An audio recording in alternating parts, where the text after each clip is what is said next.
नमस्कार, बहुत स्वागत है आपका। दोस्ती जिंदाबाद। और जैसे जैसे प्रेसिडेंट पुतिन के भारत आने की घड़ियां करीब आ रही हैं, ये स्क्रीन बड़ी होती जा रही है और ये इबारत भी जो writing on the big wall है बड़ी होती जा रही है। आप जानते हैं राइटिंग ऑन द वॉल, जो चीज अवश्यम भावी है उसको लेकर अंग्रेजी में ये कहावत है, this is writing on the wall. तो यहां पर ये दोस्ती जिंदाबाद है, ये राइटिंग ऑन द वॉल है। केवल वॉल नहीं है, writing on this big wall, biggest ever in the history of Indian news channels. ये दीवार बता रही है कि ये दोस्ती की मजबूत दीवार है। ढहाने वाले ढह जाएंगे लेकिन ये टूटेगी नहीं। आज हम करेंगे बहुत महत्वपूर्ण मुद्दों पर बातचीत। प्रेसिडेंट पुतिन के हिंदुस्तान आने से पहले एक खुशखबरी हिंदुस्तान आ गई है। रशिया से ही ये खुशखबरी हिंदुस्तान आई है।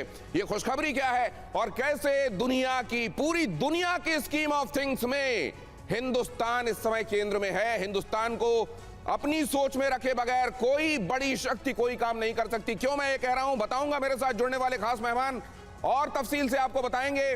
वो जो मैं कह रहा हूं, मेरे साथ जो लोग आज जुड़ रहे हैं बहुत खास हैं और पूरी दुनिया से मुझको इस चर्चा में ज्वाइन कर रहे हैं। उनके साथ जरूर पहले मैं आपका परिचय करा देता हूं।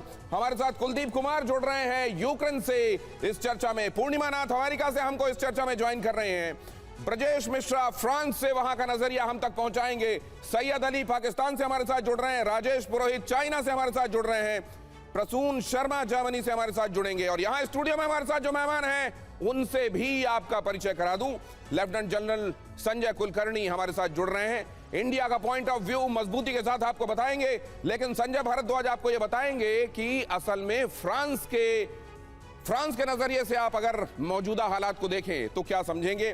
दीपक वोरा साहब आपको बताएंगे कि डिप्लोमेसी, फ्रेंडशिप और दुनिया में चलने वाली जियोपॉलिटिकल एक्टिविटीज, ये क्या सब कुछ एक ही चीजें हैं या इन्हीं में संतुलन का नाम वो है जो एक देश को उभरती महाशक्ति बनाता है, जो इस समय हिंदुस्तान कर रहा है, इंडिया कर रहा है। कार्तिकेय काले हमको बताएंगे यूनाइटेड किंगडम, एक जमाने में जिसने पूरी दुनिया में राज किया, आज वो इन एक्टिविटीज को, जियोपॉलिटिकल एक्टिविटीज को कैसे देख रहे हैं। सबका स्वागत करता हूं, लेकिन जरा पहले ये खबर आपको दिखाता हूं। भारत आने से पहले पुतिन का बड़ा बयान फ्लैश हो। भारत से सहयोग और बढ़ाएंगे, पुतिन ने कहा। नए स्तर पर ले जाएंगे साझेदारी, पुतिन ने इस बात पर जोर दिया। नई ऊंचाई पर भारत और रूस के रिश्ते, पुतिन ने कहा। आर्थिक मुद्दों पर गहरा संवाद होगा, पुतिन ने इस बात को रेखांकित किया। भारत और रशिया के बीच में जो तिजारत है, जो ट्रेड है, जो व्यापार है, आने वाले दिनों में उसको और बढ़ाया जाएगा। दोनों ही तरफ से विलिंगनेस है, दोनों ही तरफ से इस बात को महसूस किया जा रहा है और यह कहा गया है कि इसमें गहरा संवाद होगा। अगली खबर देखिए, क्रेमलिन के प्रवक्ता दिमित्री पेस्कोव का यह बड़ा बयान, भारत से लिमिटलेस साझेदारी हम करना चाहते हैं, तीसरे देश के दबाव में नहीं आना है। पेस्कोव ने कहा कि किसी तीसरे का दखल हमको हमारे रिश्ते में मंजूर नहीं और किसी तीसरे का क्या दबाव हमें मंजूर नहीं। भारत रूस का व्यापार बढ़ाने पर फोकस होगा, पेस्कोव ने इस बात पर भी जोर दिया। दिमित्री पेस्कोव की कही गई इस बात को भी हम गहराई से समझेंगे, लेकिन जरा उससे पहले यह खबर देखिए। जर्मनी को उम्मीद है भारत रुकवा सकता है जंग। जर्मनी इस बात को फिर से दोहरा रहा है कि ये यूक्रेन और रशिया के बीच में चलने वाली जंग रुक सकती है अगर भारत चाहे तो रूस से शांति पर बात करे भारत। जर्मनी कह रहा है, रशिया, यूनाइटेड स्टेट्स, यूरोप से भारत के अच्छे रिश्ते हैं। जर्मनी ने इस बात को कहा कि अगर भारत चाहे तो यह हो सकता है कि रशिया और यूक्रेन के बीच में चल रही जंग रुके, भारत चाहे तो शांति आ सकती है। जर्मनी ने इस बात को रेखांकित किया। जर्मनी खास तौर से, आप जानते हैं कि यूरोप में वो मुखर आवाज है जो रशिया के खिलाफ हमेशा बोलती है और वो अगर ये कह रही है कि यूक्रेन और रशिया के बीच में बातें बन सकती हैं अगर भारत चाहे तो इसके मायने क्या हैं, इस यात्रा के पहले आने वाले इस बयान के मायने क्या हैं, ये हम समझेंगे। हम ये भी समझेंगे कि भारत को असल में इस तरीके से देखा जाना, असल में मैटर ऑफ फैक्टली चीजों को देखा जाना है या असल में भारत पर अनावश्यक दबाव बनाने जैसा है कि जिन चीजों पर भारत नहीं पड़ना चाहता वहां पर भारत की भूमिका एक्चुअली चाह रहा है यूरोप और चाह रहा है जर्मनी। असल में भारत इससे परहेज करेगा। क्या होने वाला है जरा देखिए। ये बड़ी दीवार, ये दोस्ती की मजबूत दीवार है और ये राइटिंग ऑन द वॉल है जहां दोस्ती जिंदाबाद है। अब यहां देखिए जरा ये दोनों पहलू जो मैं आपके सामने रखने वाला हूं। यहां देखिए रूस का संदेश क्या है। रूस और भारत के रिश्ते लिमिटलेस हो सकते हैं, लिमिटलेस पार्टनरशिप, ये एक टर्मिनोलॉजी है, इसके मायने क्या हैं हमारे एक्सपर्ट्स आपको बताएंगे। लेकिन आप ये समझ सकते हैं कि ऐसी साझेदारी जिसमें कोई सीमा ना हो, सीमा रहित साझेदारी, अनंत संभावनाओं की साझेदारी, रशिया ये कह रहा है। और इधर ये क्या कहा जा रहा है, जरा देखिए। जर्मनी ने कहा है पुतिन की यात्रा शांति की मांग का मौका है, इस समय उनसे शांति की मांग की जानी चाहिए। भारत अगर ये बात कहेगा तो ये बात मानी जाएगी। यहां कहा जा रहा है रूस का संदेश, तीसरे देश के दबाव में ना आए भारत। जाहिर है ये एक्सप्लिसिटली नहीं कहा गया है, लेकिन ये पूरी तरह एक्सप्लिसिट है कि अमेरिका की तरफ इशारा है। और ये कहा जा रहा है कि अमेरिका के दबाव में, किसी तीसरे देश के दबाव में ना आए भारत। भारत अपने हितों की रक्षा करना जानता है, चिंता करना जानता है, जहां आवश्यक होता है। अमेरिका को भी ये बताना भारत को आता है, खासतौर से इस दौर के भारत को आता है कि दस फार नो फर्दर। यहां देखिए जरा, भारत रूस से युद्ध रोकने पर बातचीत होनी चाहिए, जर्मनी ने इस बात पर अंडरलाइन किया है।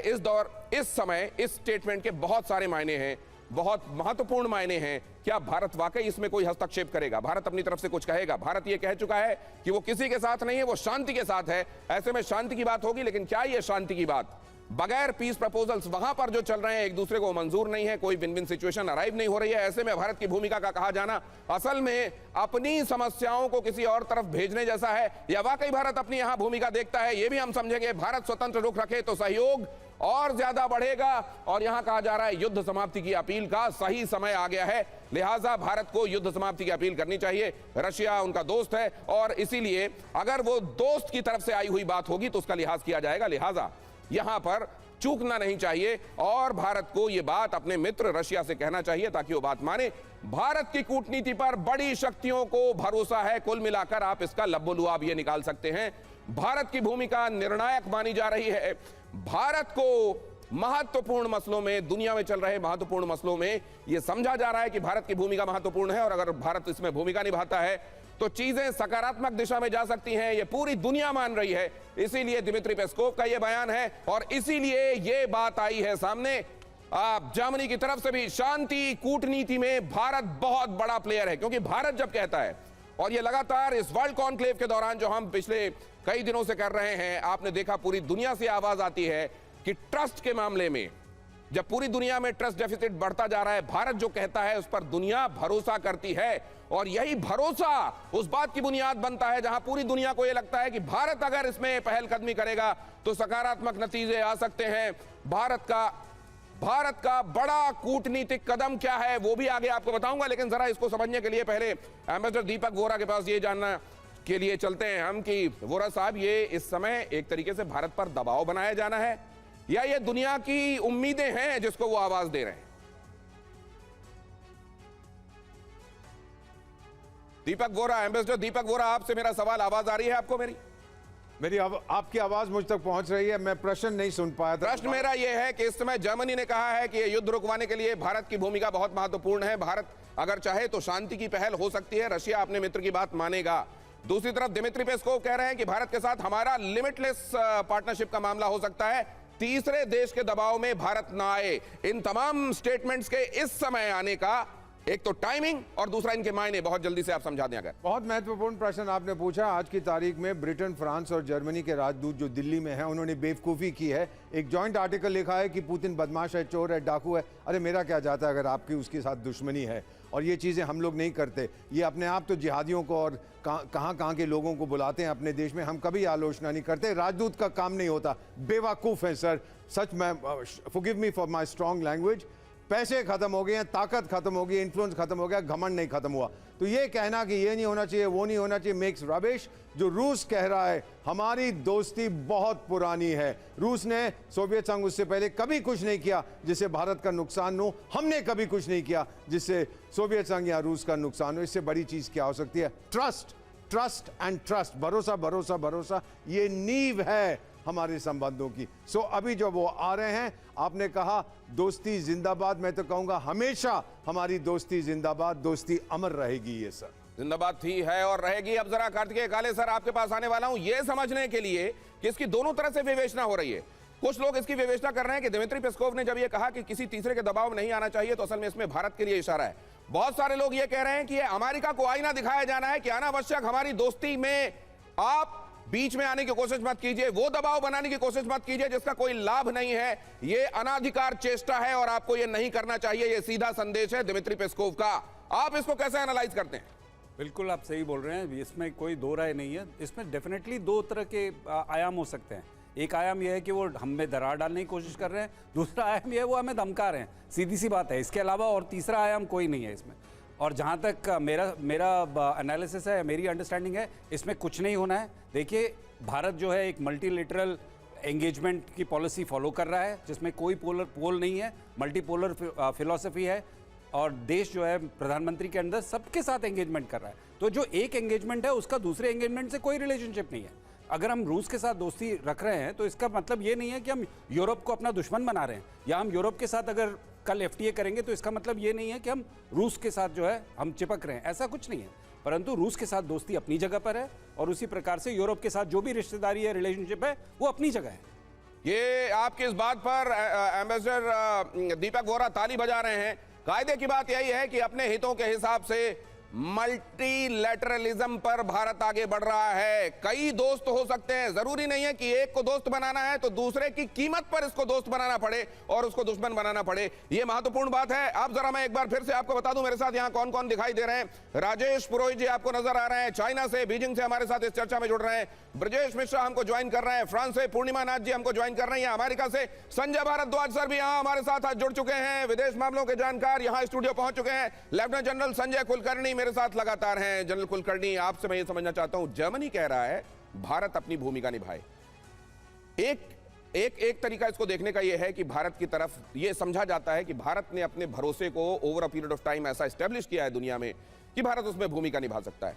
दूसरा इसमें देखने का मसला यह है कि भारत अपने संबंधों को और अपने भरोसे को दूसरे के फटे में टांग अड़ाने के लिए क्यों इस्तेमाल करे? दुनिया भर की समस्याओं को सुलझाने के लिए भारत अपनी भूमिका को दांव में क्यों लगाए? आप क्या कहते हैं? दिनेश जी, बहुत बहुत धन्यवाद। मैं कहूँगा, जैसे आपने कहा कि दोस्ती जिंदाबाद, आपने ये भी कहा कि जो दोस्ती है ये मतलब की नहीं, भरोसे की दोस्ती है। और इसी के लिए हम बार बार कहते हैं, मुझे वो गाना याद आता है, ये दोस्ती हम नहीं छोड़ेंगे, तोड़ेंगे दम मगर तेरा साथ नहीं छोड़ेंगे। और हम दोनों एक दूसरे का साथ इसलिए नहीं छोड़ेंगे कि ये दोस्ती जो है वो भरोसे के ऊपर इसकी जो, मैं अपने दर्शकों को इसका महत्व बता दूं। जनरल कुलकर्णी जब यहां कह रहे हैं ऑपरेशन मेघदूत के हीरो, भारत का झंडा सियाचिन ग्लेशियर में गाड़ने वाले भारत के hero lieutenant general Sanjay Kulkarni जब ये बात कह रहे हैं, तब ये बात कह रहे हैं जब आज भी रशिया की वेपनरी का सबसे ज्यादा बड़ा खरीदार हिंदुस्तान है, और तब ऐसे में ये बात कहा जा रहा है कि ये तोड़ेंगे दम मगर तेरा साथ ना छोड़ेंगे। इसका मतलब ये असल में सब्जेक्ट टू कंडीशन कहीं है ही नहीं, यहां कोई समझौता और शर्तें लागू है ही नहीं। यहां पर सीधा सीधा है, दोस्ती है, हर कीमत पर ये दोस्ती कायम रहेगी। जनरल कुलकर्णी, अपनी बात पूरी कीजिए। बिल्कुल, इसमें कोई शक नहीं। यही कारण है कि जिस प्रकार से रेलॉस, जो कि हम लोग बार बार इस बारे में बात कर रहे हैं, और जब हम रेलॉस की बात करते हैं, रेसिप्रोकल एक्सचेंज, अभी मैं अपने दर्शकों को उसको समझाता हूं सर, अभी उस तरफ आ रहा हूं, रेलॉस पर आ रहा हूं, लिमोआ पर भी आऊंगा, उस पर दोनों पर बात करेंगे। लेकिन मैं जरा जल्दी से एक रिएक्शन सबसे ले लेना चाहता हूं। पूर्णिमा नाथ जी, किसी तीसरे का दबाव नहीं होना चाहिए। दिमित्री पेस्कोव ने कहा अमेरिका में यह बात रिवर्बरेट हो रही है। सर, अमेरिका के अभी कोई बात ही नहीं करना चाह रहे कि पुतिन और मोदी की डिस्कशन के बारे में, इसमें कोई मीडिया फोकस ही नहीं कर रहे हैं। Because at the end of the day you have to understand something. जो प्रेसिडेंट ट्रंप है, पहले तो कह रहे थे कि जो ऑब्वियसली सारे मीडिया जो है लेफ्ट ओरिएंटेड है, 99.9% मीडिया वाज लेफ्ट ओरिएंटेड। हमारे पास फॉक्स न्यूज़ है, plus there are several other conservative right wing media at this point of time. लेकिन today if you look at it, nobody is actually want to promote India because India is part of it. आप ये आज से थोड़ी शुरू हुआ है, पहले से ही शुरू हुआ है। ये जो रेसिज्म है, ये आप लोग हमें जब बचपन में छोटे जब हम थे हम भारत को हमें सिखाना चाहिए था। विदेश जो हम जैसे लोग को कभी लगता था कि अमेरिका सबसे अच्छा है, अमेरिका सबसे बड़ा है, वहाँ पे जाने के लिए लोग अभी भी तड़पते हैं। हम जैसे हम तड़प नहीं, हमारे literally an opportunity came to my lap. It is not just that I actually was extremely, desperate to come to America or anywhere else नहीं, in और the अब world. ये बताइए, But the point is- जब पूरी the दुनिया point ये is बात कि कहती है ये सिखाना बहुत जरूरी था। पूर्णिमा नाथ जी, कि अगर पूरी हमें दुनिया ऐसा में है कि आप सिखाइए। हिंदुस्तानियों को उनका लोहा माना जाता है और कहा जाता है अगर वो आते हैं तो हमको फायदा होता है, ये कोई एहसान नहीं करता है। भारत के दिमाग का ये दबदबा है कि वो कहीं जाते हैं तो अपना झंडा गाड़ते हैं और वहां के लॉ एंड ऑर्डर को अवॉइड करते हैं, उनके हिसाब से रहते हैं, और इससे बड़ी सूटेबिलिटी क्या होगी? Yes, लेकिन unfortunately Hindus are the main target at this point of time, just like Hindus were the target in Uganda in 1972, just like Jews were the target in Europe in mid 1900s. I would like you to know, ये मेरी observation है कि यहाँ पे जो targeting हो रही है, whether through Indian Christians, whether through Indian Muslims, whether through ये थोड़ा विषयांतर है पूर्णिमा जी, लेकिन आपने ये बात कही है और ये बात, इस बात को ये मंच मिलना चाहिए। हिंदुओं पर अटैक क्यों और रेसिज्म के खिलाफ अपनी आवाज उठाने की बात करने वाले मुल्क में ये हो रहा है, तो ऐसा क्यों? फिर कथनी और करनी में इतना बड़ा फर्क क्यों? लेकिन इसके लिए अलग से बात करनी पड़ेगी पूर्णिमा जी, कंप्लीटली एक अलग दूसरा एक अलग डायमेंशन है। पूर्णिमा जी आपके पास आता हूं, लेकिन उससे पहले जरा ये भी बता दूं कि हमारे साथ सैयद अली भी जुड़ गए हैं पाकिस्तान से, वो भी अब आपको नजर आ रहे हैं। इनमें से एक खिड़की बीचों बीच नीचे जो खुली हुई है उसमें पिंक या रेडिश कलर की शर्ट में वो नजर आ रहे हैं। सैयद अली साहब, आपका भी बहुत स्वागत है। लेकिन अब जरा देखिए, वो रेलोस जिसकी चर्चा अभी जनरल कुलकर्णी कर रहे थे, उसके बारे में खबर, भारत का बड़ा कूटनीतिक कदम। अगली खबर फ्लैश कीजिए, रूस के साथ रेलोस समझौता सुरक्षा साझेदारी की तरफ बड़ी पहलकदमी, सैन्य और लॉजिस्टिक्स साझा करेंगे दोनों देशों के बीच में पीस टाइम में सैन्य और लॉजिस्टिक्स एक्सचेंज किए जाने, एक दूसरे की फैसिलिटीज का इस्तेमाल किए जाने के संदर्भ में बड़ा समझौता है। आप जरा ये देखिए कि इसको अगर आपको समझना है, इस बिग एलईडी ग्राफिक्स में जब आपके सामने रखेंगे तो असल में किसी तरह का कोई कंफ्यूजन रहेगा नहीं। दोस्ती जिंदाबाद में जरा ये एंगल भी देखिए, भारत रूस की सुरक्षा साझेदारी। अब यहां पर आप देख रहे हैं रेलोस को लेकर रिसेंटली ये डेवलपमेंट की आखिरकार वहां ड्यूमा ने भी इस पर मुहर लगाई। और अब ये होता क्या है? Reciprocal exchange of logistics and support, इसी का अगर आप देखें, इसी का एब्रिविएशन बनता है रेलोस। अब यहां पर देखिए, रूस से सैन्य लॉजिस्टिक समझौता यह किया गया है। बड़ी बात क्या है इसमें? बड़ी बात यह है कि सिर्फ शांति के लिए ही सैन्य साझेदारी और समझौता होगा। ये मतलब वो युद्ध काल के दौरान लागू नहीं होगा, लेकिन ये शांति के समय भी इस तरह का समझौता हर किसी के साथ नहीं होता और इसके भी बहुत सारे मायने होते हैं। अब जरा यहां पर देखिए, ऐसा नहीं है कि केवल रशिया के साथ यह समझौता है। आपको यह भी बता दें कि हिंदुस्तान को केंद्रीय भूमिका में रखकर पूरी दुनिया देखती है और पूरी दुनिया के स्कीम ऑफ थिंग्स में बहुत महत्वपूर्ण जगह पर हिंदुस्तान है। इसीलिए ये तो खैर दोस्त हैं और दोस्ती जिंदाबाद है, लेकिन जरा देखिए कि ये पार्टनरशिप भी महत्वपूर्ण है। ये LEMOA logistics exchange memorandum of agreement, ये क्या कहता है? अमेरिका के साथ भी इसी तरह के एग्रीमेंट की बात करता है और ये बताता है कि असल में देखा जाए तो धुर विरोधी एडवर्सरी एक दूसरे के हमेशा से, लेकिन भारत को लेकर उनका नजरिया यही कहलाता है भरोसा, यही कहलाता है तटस्थता, यही कहलाता है दोस्ती निभाना, लेकिन कुछ ऐसा नहीं करना जिसमें वर्ल्ड ओवर कहीं किसी तरीके का डिस्टर्बेंस हो। और जब यह समझा जाता है कि आप न्यूसेंस वाली पावर नहीं है, आप जिसके साथ रहते हैं उसका भला होता है, कल्याण होता है, मंगल होता है। प्रधानमंत्री भारत के बात कहते हैं कि भारत का मंगल होता है तो दुनिया का अभ्युदय होता है, इसके मायने यही हैं। इसीलिए भारत स्कीम ऑफ थिंग्स में हमेशा होता है। हालांकि हर किसी का अपना एक सच है, अपना एक पर्सपेक्टिव है और अपना एक परसेप्शन भी है। संजय भारद्वाज जी के पास ये समझने के लिए जा रहा हूं। संजय भारद्वाज जी, इस खबर के ये सामने आने के बाद कि ये महत्वपूर्ण साझेदारी हुई है रेलोस, दुनिया में इसकी विवेचना कहां कैसे हो रही होगी, बहुत संक्षेप में? देखिए, 2-3 बातें मैं आपको साझा करना चाहता हूं। पहली बात की, देखिए, भारत की अपनी क्रेडिबिलिटी की बात है तो भारत एक लॉ अबाइडिंग कंट्री है। दूसरी बात की, भारत की जो अपनी विदेश नीति है वो इंडिपेंडेंट विदेश नीति है, लेकिन हम अपने और उसी के साथ साथ हम अपनी स्ट्रेटेजिक ऑटोनॉमी को बरकरार रखे हुए हैं। लेकिन जो पॉलिसी हमने अडॉप्ट किया है वो मल्टी अलाइन पॉलिसी है कि अभी हमने अगर सिक्योरिटी के पर्सपेक्टिव में देखें तो हमने हमारे जो अमेरिका के साथ में 4 फाउंडेशनल एग्रीमेंट, जिसमें आपने लिमोआ दिखाया, उसमें हमने बेसिक एक्सचेंज लॉजिस्टिक एक्सचेंज का एग्रीमेंट किया। लेकिन मैं एक बात दिनेश जी यहाँ आपके सामने रखना, दर्शकों को बताना चाहता हूँ कि देखिए, ये 2000 के से अमेरिका के साथ भारत के ये एग्रीमेंट शुरू हुए। 2005 में हमने सिविल न्यूक्लियर डील किया, लेकिन ये पहल अमेरिका ने की। अमेरिका ने कहा कि हम आपके साथ दोस्ती करना चाहते हैं और इसीलिए भारत आगे बढ़ा। लेकिन इसका मतलब ये कभी भी नहीं था कि हमारी जो रशिया के साथ एक अंडरस्टैंडिंग है, जो एक मिलिट्री एक लॉजिस्टिक पार्टनरशिप है और जो हम अब एग्रीमेंट आगे बढ़ा रहे हैं, ये निश्चित रूप से एक ट्रेडिशनल जो एक अंडरस्टैंडिंग है भारत की और रशिया की, उसको और मजबूत कर रहा है। इससे अमेरिका के साथ एग्रीमेंट करने से हमारा रशिया के साथ ये बहुत महत्वपूर्ण बात कह रहे हैं संजय भारद्वाज जी। दूसरी बात भी कहने के लिए तत्पर और उद्यत है, लेकिन उससे पहले जरा ये दिखा दूं, एक तरफ पुतिन भारत आ रहे हैं तो इधर पुतिन के भारत दौरे में रलोस पर लगने वाली है मोहर। ये एक तरीके से दोनों ने इसको लेकर पहले समझ बनाई और दोनों ही तरफ के जो लोग हैं, वहां की जो अपनी अपनी सरकारें हैं, इसको लेकर समझ बनाने के बाद इसको अप्रूव कर रही हैं और उसके बाद दोनों देश उसको औपचारिक रूप से लागू कर देंगे। रूस की संसद से समझौता मंजूर हो चुका है, पुतिन के दौरे पर लागू हो सकता है समझौता। 18 फरवरी 2025 को इसको लेकर बातें इनिशिएट की गई थी, जो अब कल्मिनेट हो रही हैं, मतलब तब इसकी शुरुआत हुई थी और अब ये उन्वान की तरफ जा रही हैं। ये बातें, ये इसको लेकर दूसरा पॉइंटर बहुत जल्दी से संजय जी अपना पूरा कर दीजिए, उसके बाद मैं आगे चलने वाला हूं। संजय जी क्विकली जो आप कह रहे थे। जी सो भारत के साथ जो रशिया का जो अभी एक जो पार्टनरशिप है, स्ट्रेटजी, देखिए दोनों तीन देशों की अपनी पॉलिसी है। अमेरिका बेसिकली ट्रंप की लीडरशिप में एक ट्रांजैक्शनल लीडरशिप दे रहे हैं और बिजनेस की बात करते हैं और इसके अलावा कुछ नहीं करते। चाइना का जो पोस्चरिंग रहता है हमेशा एक अपॉर्चुनिस्ट रहता है कि जहां पे मौका मिल रहा है, जहां से फायदा उठाया जा सकता है तो गिव एंड टेक का रखिए।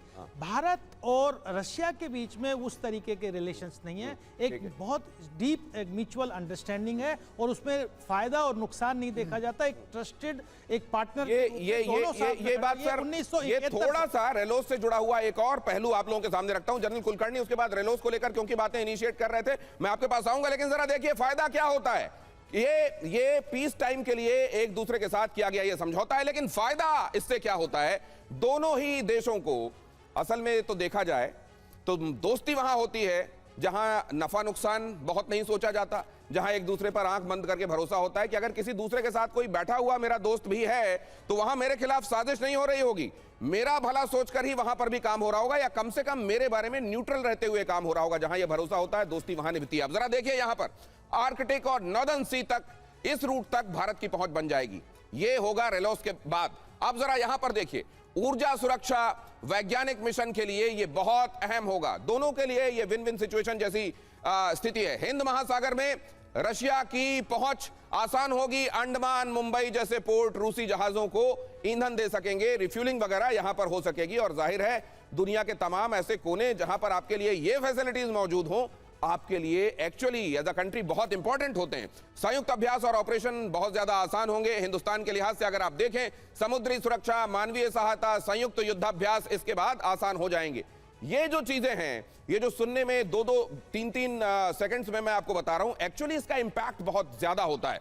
हमारे एक्सपर्ट्स आपको बताएंगे चाइना और यूनाइटेड स्टेट्स के मुकाबले भारत और रूस का यह सामरिक संतुलन और ज्यादा बढ़ाने वाला होगा। और यहां पर क्या होगा, ग्लोबल स्टेज पर रणनीतिक संतुलन के लिए यह बेहद जरूरी होगा। रशिया जिसको लेकर असल में अमेरिका जैसी महाशक्ति का एक तरीके से एक तरफ यह भी गेम प्लान चलता रहा कि इसको अलग थलग किया जाए, रशिया के हिसाब से इस तरीके की एक समझ भारत के साथ बनना, यह रशिया के लिए बड़ा एंडोर्समेंट है।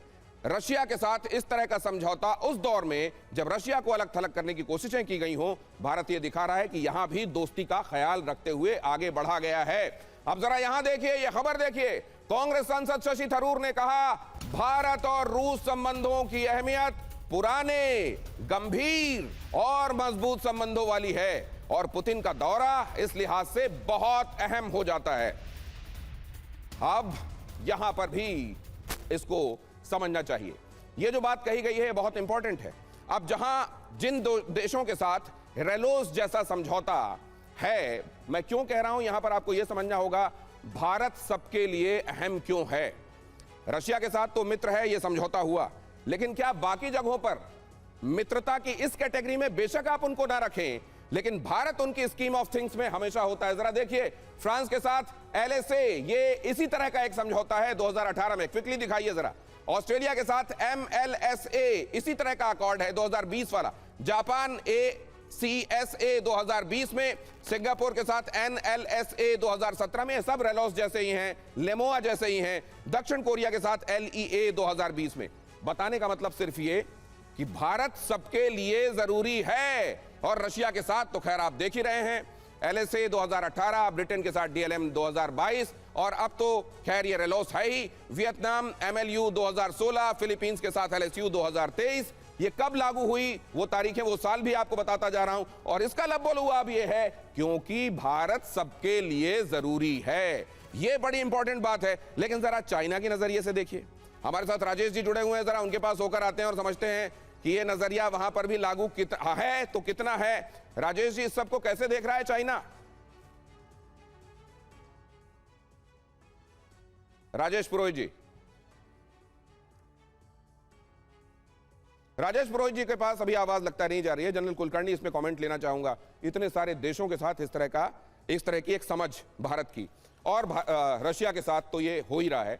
ये किन मामलों में भारत को एज देने वाला होगा, और ये तमाम देशों के साथ भी हमारे समझौते और रशिया के साथ हमारा ये समझौता one and the same things है, या यहां पर कुछ अलग भी है? दिनेश जी, रूस जो है अब इंडियन ओशन रिम का भी एक पार्टनर है। उस पार्टनरशिप में आप देखते हैं कि चाहे रिफ्यूलिंग हो, रिपेयर हो, डिजास्टर मैनेजमेंट हो, तो वो जो एबिलिटी है जो आप दिखा रहे थे इतने बड़े बोर्ड के ऊपर, ये कैसे अंडमान के पोर्ट्स हैं, मुंबई के पोर्ट्स हैं, रिफ्यूलिंग हुआ, आना जाना हुआ, मेंटेनेंस हो। ये दूसरी बड़ी बात जो चीन के साथ हम लोग कहते हैं, चीन के साथ हम लोगों ने बहुत हिंदी चीनी भाई भाई कहा, बहुत आगे तक गए, उनके साथ एग्रीमेंट किया, मिला क्या? धोखा। और जो खाई है दोनों देशों के बीच बढ़ गई।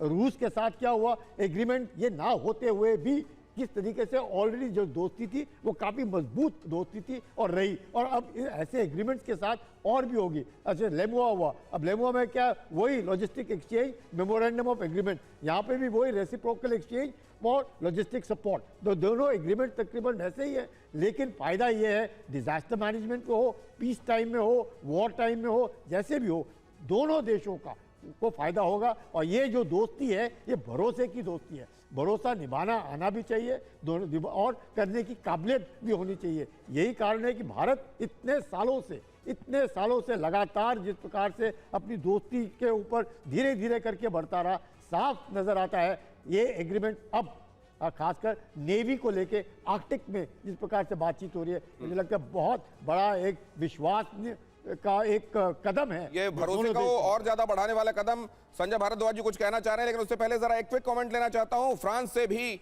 आप जानते हैं हमारा राफेल वहीं से आया है। ब्रजेश मिश्रा हमारे साथ जुड़ रहे हैं। ब्रजेश मिश्रा जी, इस समय भारत आ रहे हैं पुतिन, पूरी दुनिया में ये चर्चा का विषय है, और साथ में बहुत सारी चीजें इस चर्चा की पृष्ठभूमि भी बना रहे हैं।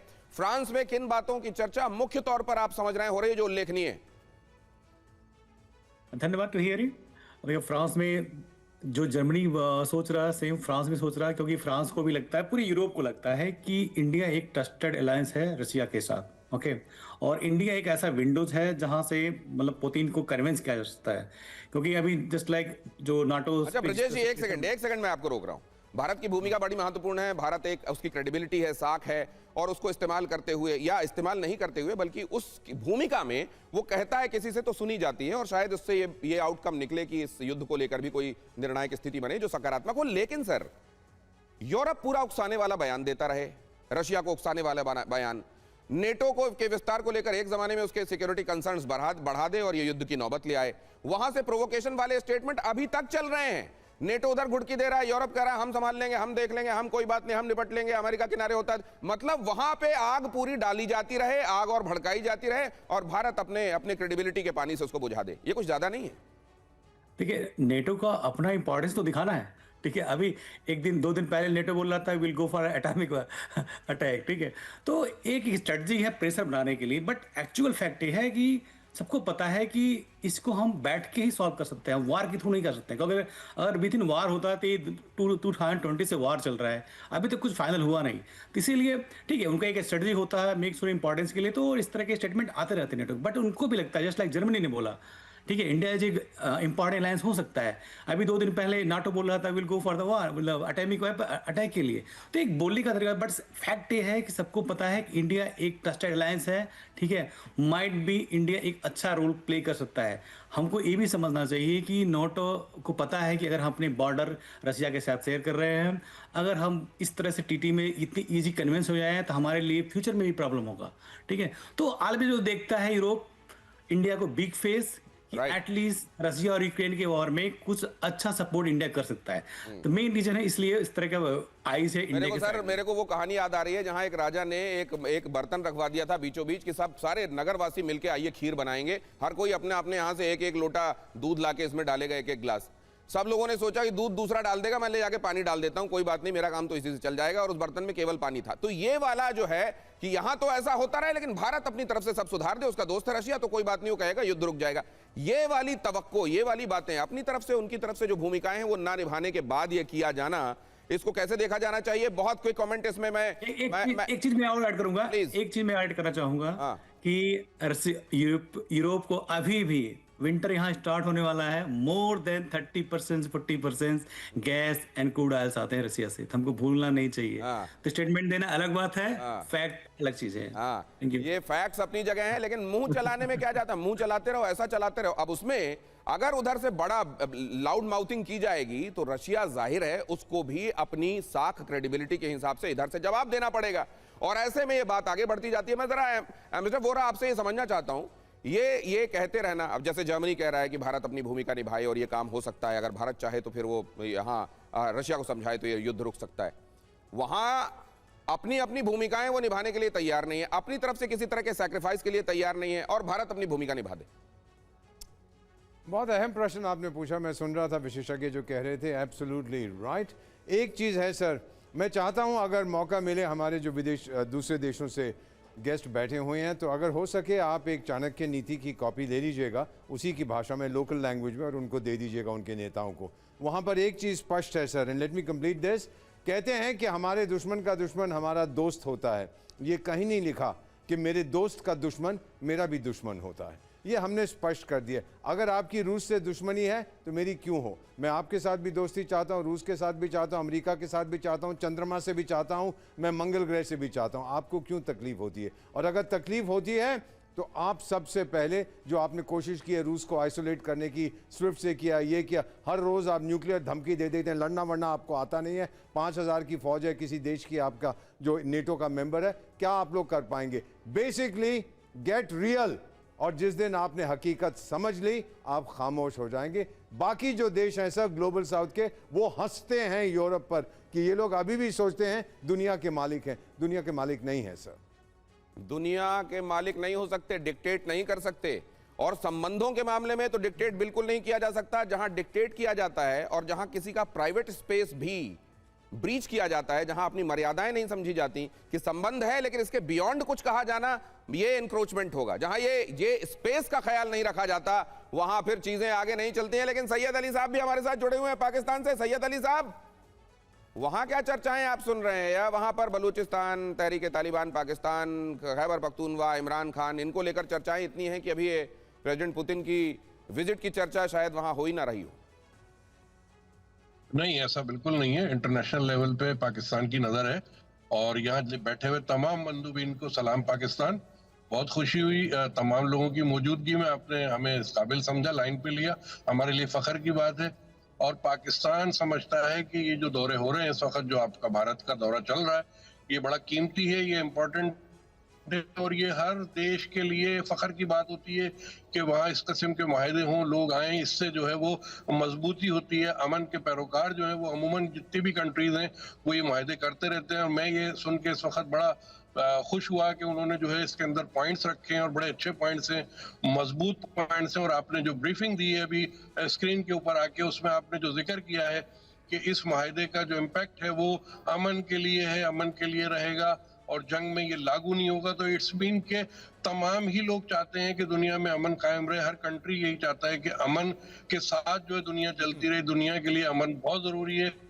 बाकी रह गया पाकिस्तान की सियासत का मामला या दीगर चीजें, तो वो हर मुल्क में होती हैं। सियासत चल रही है, डेमोक्रेटेड कंट्री है, आपके कंट्री में भी बहुत सारी चीजें होती हैं। उन चीजों को लेकर के इंटरनेशनल लेवल पे मैं समझता हूँ जगहसाई नहीं होनी चाहिए।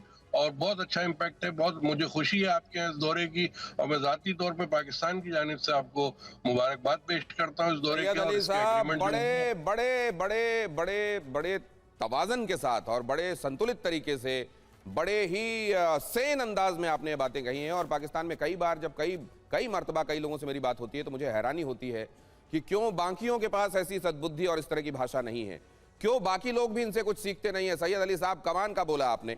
और ये जो अमन की बात है ना, काश के आपके यहाँ के वो लोग समझ पाएं जिनको ये लगता है कि एक्चुअली उनकी दुकानें बंद हो जाएंगी अगर अमन प्रिवेलेंट हो गई तो। आप भी जानते हैं ऐसे लोग हैं।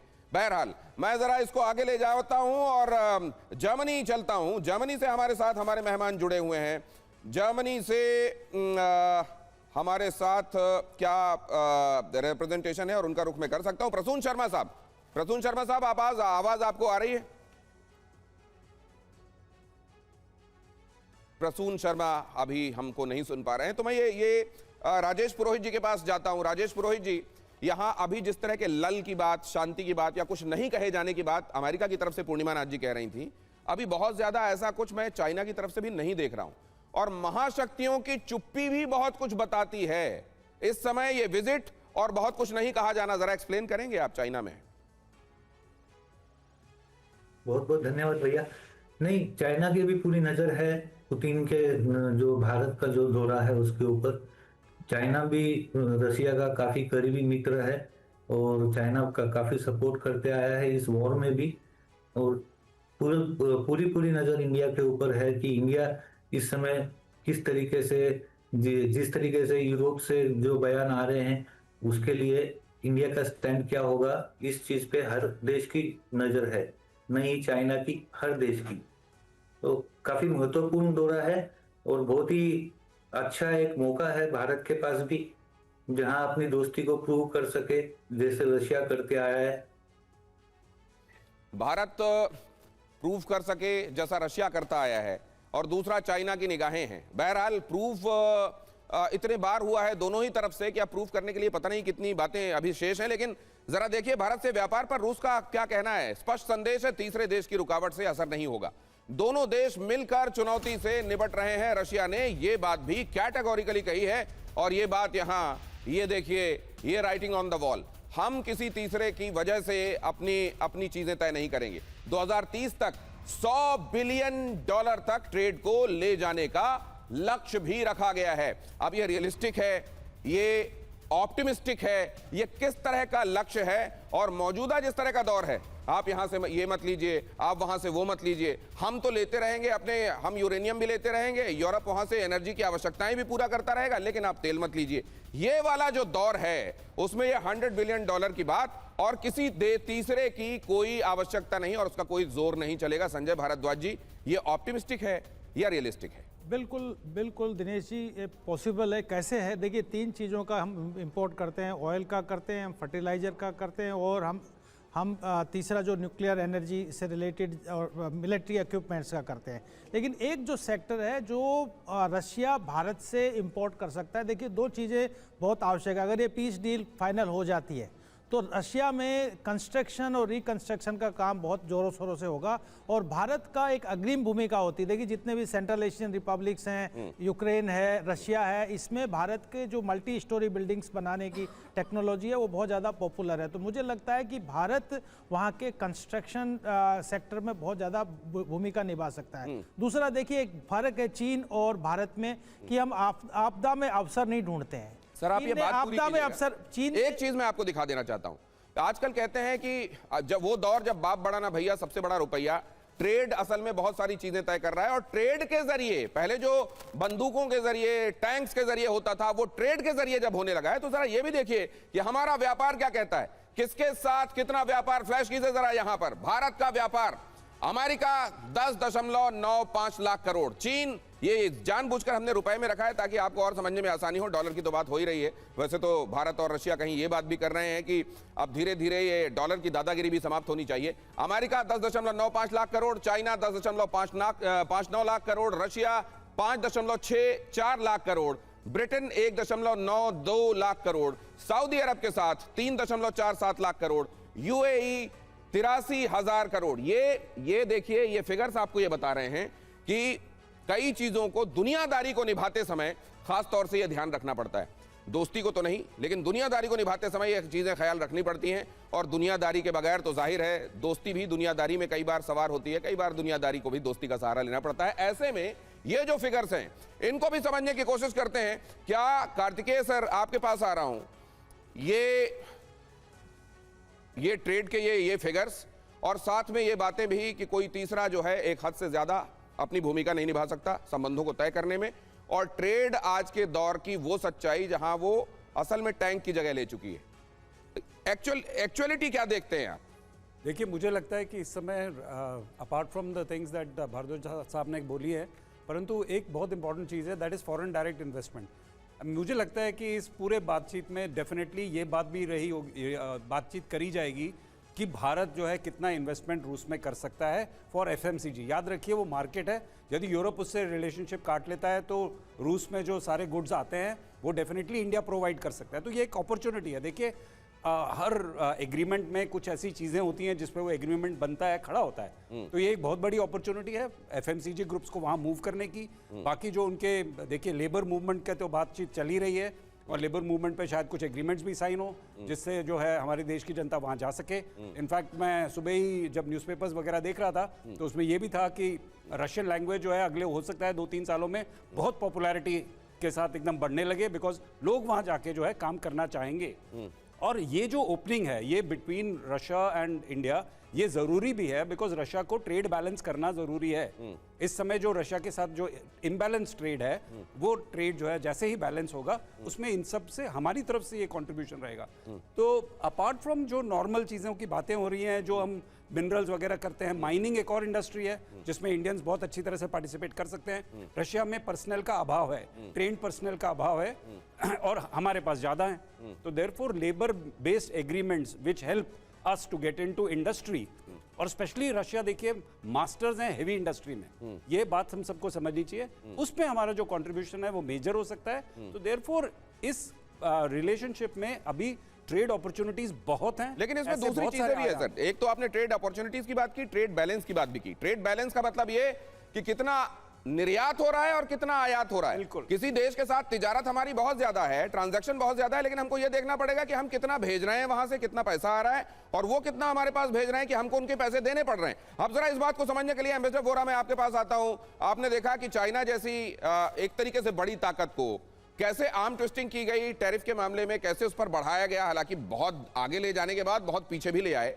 तो इसको एक वक्ती आर्म ट्विस्टिंग के तौर पर भी देखा जाएगा। हर मुल्क का इस तरीके की चीजों को लेने की एक कैपेबिलिटी होती है, उसकी अपनी भावनाएं हैं, दोस्ती निभाने का अपना मादा भी है, लेकिन साथ में ये बातें भी हैं जिनको तवज्जो देनी पड़ती है।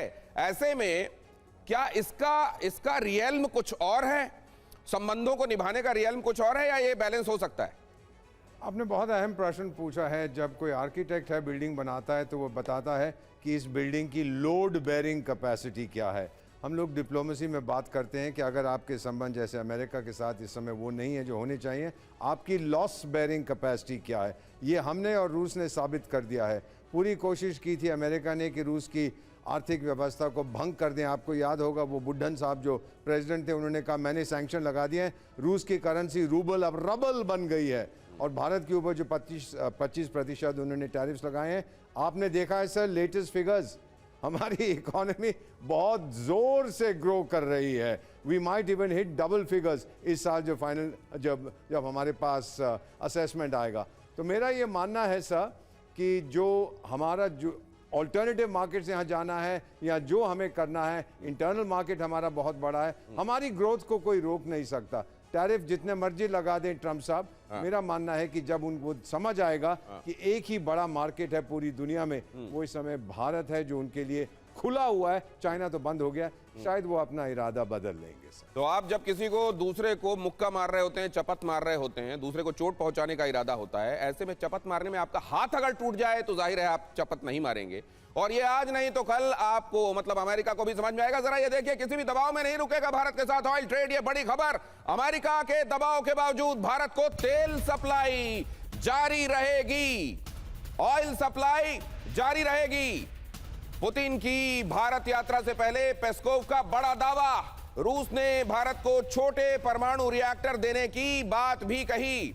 रशिया इस मामले में, ऊर्जा के मामले में एक गेम चेंजर हो सकता है, और ये बात, ये जाहिर है, ये जो साझेदारी है इस मामले में निर्णायक हो सकती है। पूरी दुनिया की निगाहें इस विजिट पर इसलिए भी हैं क्योंकि इससे बहुत सारी चीजें वर्ल्ड ऑर्डर को भी ट्विस्ट एंड ट्वीक करने वाली होती हैं। ऐसे में ये कहना कि भारत को तेल सप्लाई जारी रहेगी, ये बात सच है कि 2024 में, आज हम अगर 2025 दिसंबर में हैं और यही हम 2024 दिसंबर की बात करें तो जितना ऑयल आ रहा है अभी उसके मुकाबले ऑयल ज्यादा आ रहा था। लेकिन ये बात कहा जाना कि ये तेल सप्लाई जारी रहेगी, किसी के दबाव में हम नहीं आएंगे, अब जरा इसके मायने भी समझ लीजिए। इसके मायने संजय भारद्वाज सर। चीज़ें साफ है। एक तो बहुत बड़ा जो पॉइंट आ रहा है कि हम मिडिल मतलब एवरेज और स्मॉल रिएक्टर्स देंगे भारत को, तो उसमें निश्चित रूप से न्यूक्लियर एनर्जी की तरफ जो भारत एक तरीके से एनर्जी ट्रांजिशन का एक अपना टारगेट बनाया हुआ है, उसको बहुत अच्छा बढ़ोतरी मिलेगा। लेकिन एक पॉइंट मैं और जोड़ना चाहता हूँ, बहुत देर से मेरे दिमाग में आ रहा है कि सबसे बड़ा जो कंट्रीब्यूशन भारत रशिया के साथ कर सकता है, वो ट्रेड डेफिसिट को कम भी कर सकता है, वो ट्रेड इन सर्विसेज, क्योंकि भारत का जो कैपेसिटी बिल्डअप है और जो सर्विसेज हैं वो दुनिया में बहुत उसका बहुत बड़ा कंट्रीब्यूशन है, चाहे वो अमेरिका, यूरोप या मिडिल ईस्ट में। तो भारत रशिया में भी सर्विस सेक्टर, चाहे मेडिकल हो, एजुकेशन है, टूरिज्म है, इन सब में, और आईटी सेक्टर्स है, आईटी सॉल्यूशंस है, ये अगर एक्सटेंड करता है रशिया के साथ तो बहुत बड़ा एक जो ट्रेड डेफिसिट है, क्योंकि ऑयल इंपोर्ट करेंगे उससे हमारे को निश्चित रूप से हमको एनर्जी चाहिए, हमारे इकोनॉमिक ग्रोथ को सस्टेन करना है, एनर्जी सिक्योरिटी को सस्टेन करना है, और उसमें रशिया एक बहुत बड़ा पार्टनर है और बहुत पुराना पार्टनर है। हमने भी लगभग $1 बिलियन का वहाँ के एनर्जी सेक्टर में, हाइड्रोकार्बन सेक्टर में इन्वेस्टमेंट किया हुआ है, तो हमारा एक म्यूचुअल इंटरेस्ट है। लेकिन अगर हम ट्रेड इन सर्विसेज करते हैं तो दोनों देशों के बीच में एक बहुत स्ट्रांग बॉन्डिंग होगी, और जो कह रहे हैं कि लगभग 10 लाख लोगों को वहां पे एम्प्लॉयमेंट देंगे, तो एक ये भारतीयों के लिए एक रास्ता खुलेगा, और दोनों के बीच में जो एक people to people trade in service, ये एक और ऐसा पहलू है जिस पर ध्यान दिया जाना चाहिए। अब जरा ये 2-3 खबरें बहुत जल्दी से आपको दिखाता हूं, तीनों ही महत्वपूर्ण खबरें। पुतिन के दौरे से पहले Su-57 फाइटर जेट की डील पर चर्चा हो रही है।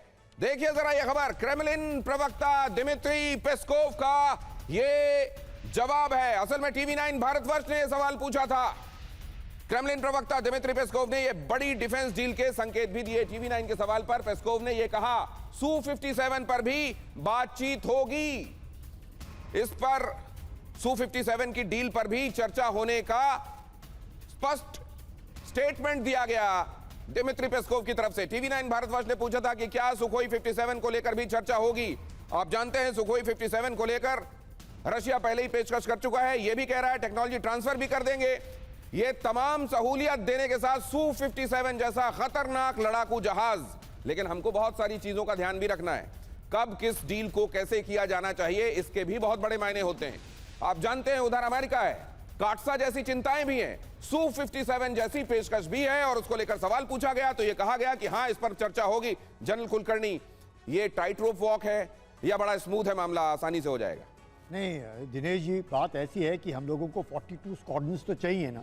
हमारे पास जिस प्रकार से हमने अपने MiG-19 का आउट किया है, जिस प्रकार से तेजस में बनने में थोड़ा वक्त लग रहा है, और जिस प्रकार से जो थोड़े बहुत डेफिशिएंसीज हैं, और क्योंकि अपने पास Su-30 की लाइन ऑलरेडी हैं, और Su-30 के अपग्रेडेशन अगले 3 दशक के लिए हम 63,000 करोड़ का अलॉटमेंट भी हमने किया है। तो Su-57 का एब्जॉर्प्शन विद टेक्नोलॉजी ट्रांसफर और manufacturing capabilities with in India, और इसका मेंटेनेंस, इसका complete upgradation, I think, and stealth aircraft बहुत ज़रूरी है। और कंपेयर टू F-35 डेफिनेटली एक मतलब कीमत इसकी कम है, मेंटेनेंस आसान है। हम Su-30 यानी कि Su सीरीज़ के साथ काफ़ी हमारी फेमिलियरिटी है, जिससे कि कोई दिक्कत नहीं है। HAL में ऑलरेडी इसकी लाइंस हैं, पर अपग्रेडेशन अब हम Su-30 का कर रहे हैं, इसके लिए हम लोगों ने। लेकिन सर फिर ये काटसा को हमको भुला देना है, countering adversaries of America through sanctions. क्या ये बात ये भी कहीं है इस समय, या ये असल में ध्यान टर्की कितना ध्यान रखता है? आपने देखा है जब अपने हितों की आवश्यकता हो तो क्या वाकई इन चीजों को इग्नोर करना चाहिए? अगली ये जरा मैं आपसे भी समझना चाहता हूं कार्तिकेय सर, ये एक तरफ हमको अपने लड़ाकू जहाजों की कितनी संख्या है उसके हिसाब से चीजें करनी है, जाहिर है ये बहुत बड़ी उपलब्धि होगी Su-57, लेकिन दूसरी तरफ ये चिंताएं भी। आपका नजरिया क्या है? देखिए, सरकार की तरफ से तो बड़ा क्लियर है कि स्ट्रेटेजिक ऑटोनॉमी मेंटेन होगी और इसके लिए कोई भी कीमत देनी पड़े वो सरकार जो है देने को तैयार है, और ये देश भी देने को तैयार है, इसमें कोई दो राय नहीं है। देखिए, जब आप किसी स्ट्रेटेजिक ऑटोनॉमी की बात करते हैं तब आप अपने हितों को हमेशा ऊपर रखते हैं, और यदि हमारे हित के लिए, और इस समय भारतीय वायुसेना को डेफिनेटली स्क्वाड्रन्स के हवाई जहाज, फाइटर हवाई जहाज की कमी है, और जनरेशन 5 का फाइटर हवाई जहाज Su-57 जो रशिया ऑफर कर रहा है उसके साथ कुछ ऐसी जिन्हें हम लीप फ्रॉगिंग टेक्नोलॉजीज बोलते हैं, यानी ऐसी टेक्नोलॉजीज आएंगी उसके साथ जिससे हम एक ईंट से दूसरी ईंट पे कूद सकते हैं और नदी को पार कर सकते हैं वाली कहानी है। कुछ ऐसी टेक्नोलॉजी जो हम सीखेंगे और जो सीखने से वो तेजस की तरफ भी जा सकती है, तेजस Mark 1 Mark 2 के तरफ जो टेक्नोलॉजी जानी है वो भी जा सकती है। तो यहीं पर प्रूडेंस काम आती है, जहां सांप भी मरता है और लाठी भी नहीं टूटती। बहुत धन्यवाद आप सभी का सर, मेरे साथ इस चर्चा में जुड़ने के लिए।